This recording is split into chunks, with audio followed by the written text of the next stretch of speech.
Hey guys, just to let you know that this video is sponsored by Ant Keeping Depot. In today's video I'm going to be moving my Leafcutter ants' fungus garden into their new Wakushi enclosure.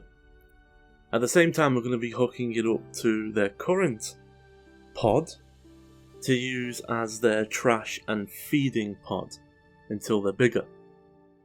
So the fungus garden has its own pod, and it will mean it's much easier for me to feed and clean without disturbing the fungus nest itself.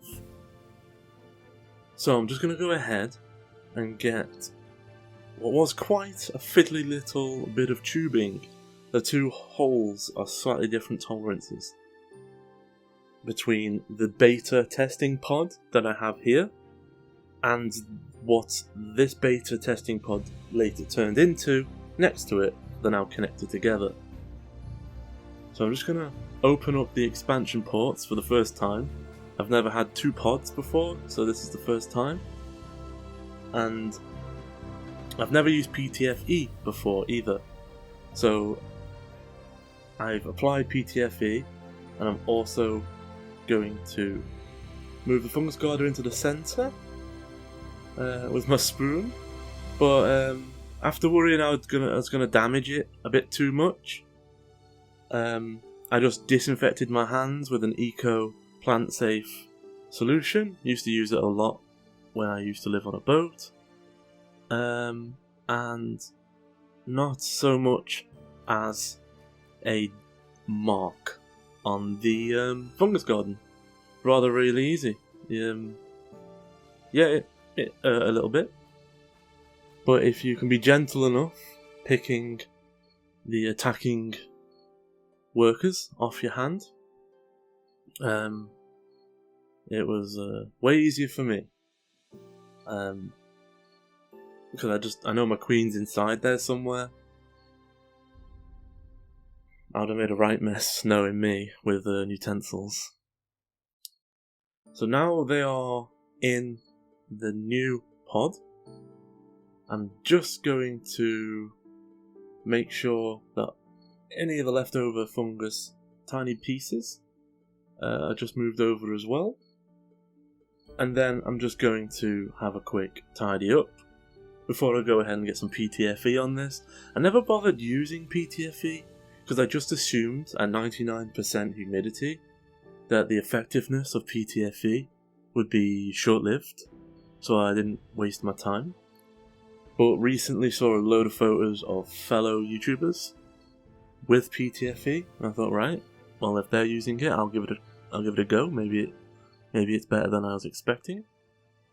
And so yeah, I PTFE'd my original unit and my new unit just to see if it's any better. But I've never really been too worried about when I take the lid off and the ants come up and out.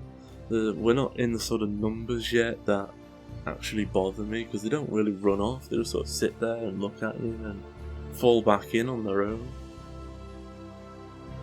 So now I've moved my fungus garden over to its fresh new system.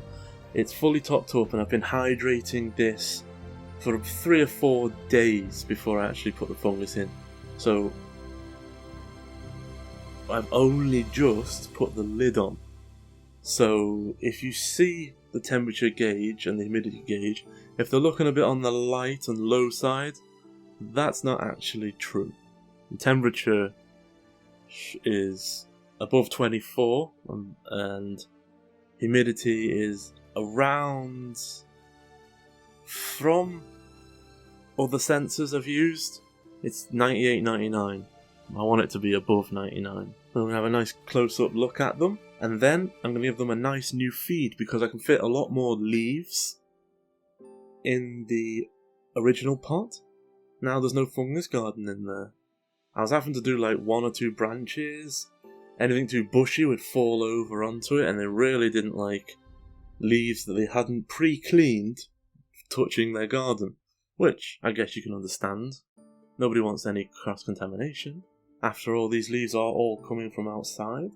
Mostly my garden, where I know there's no pesticides. A lot of my bramble, or blackberry, I actually have grown myself in my garden. So I had some annoying bramble in my holly hedge. I pretty much cut all that out during weeding, de-leafed it and give it them. But then I bought some seeds off eBay and made myself like a little fruit growing patch. And that's where most of my leaves come from now. And I put it slightly out of the line of any bird poop, so they're generally always clean.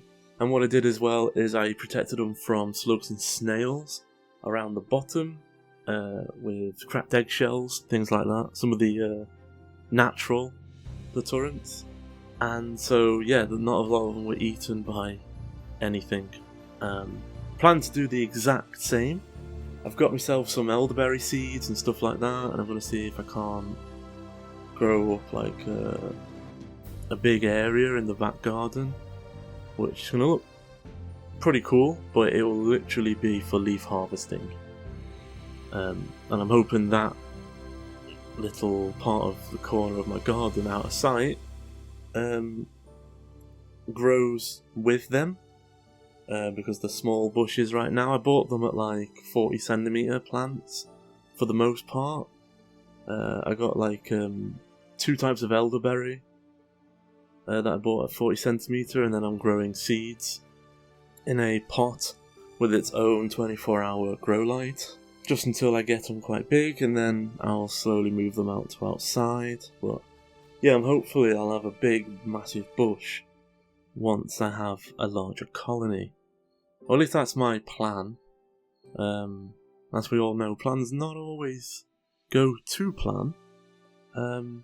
But I have got a bush, literally a hedgerow bush, in my kitchen window, which I used for emergencies, or if I wasn't, when I was out walking, didn't find anything suitable, or everything was dirty or something. One of the weird reasons why I wouldn't have picked them.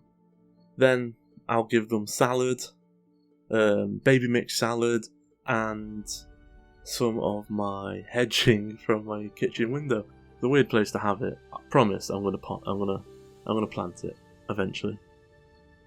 Anyway guys, I hope you enjoyed today's video. I'll be bringing you much more very soon. Thank you.